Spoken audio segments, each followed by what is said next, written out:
तिचे इतके प्रगल्भ शब्द. मी राधाकडे पाहतच राहिले.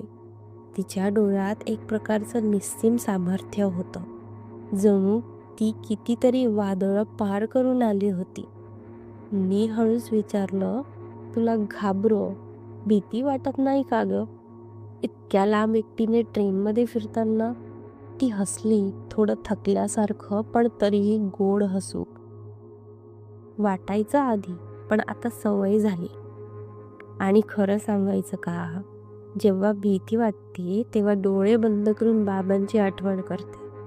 ते असते ना, मला असं वाटतं कधीतरी कोणीतरी मागे उभं आहे माझ्या सावलीसारखं, असं वाटतं. मी काही बोलू शकले नाही.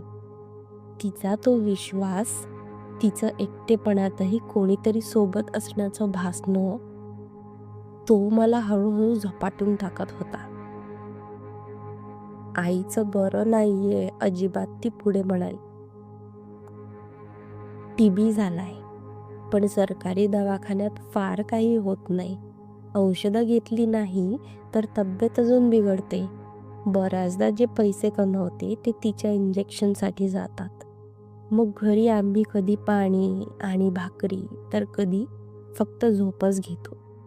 मी तिचा हात हलकासा धरला, पातळसा थरथरता. कधीतरी रडावंसं वाटतं का ग? मी विचारलं.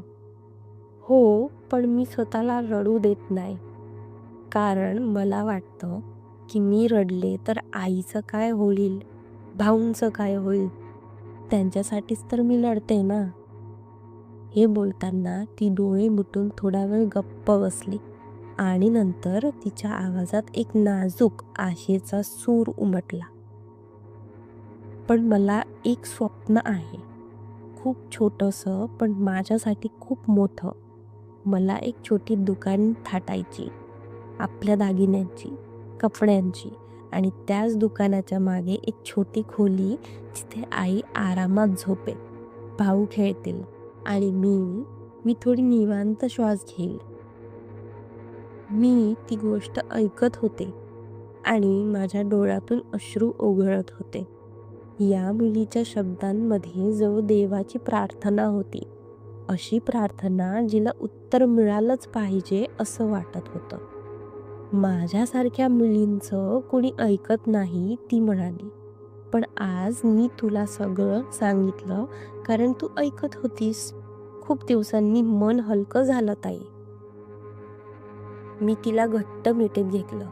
आजूबाजूला लोक आमच्याकडे पाहत होते. त्यांना आमचे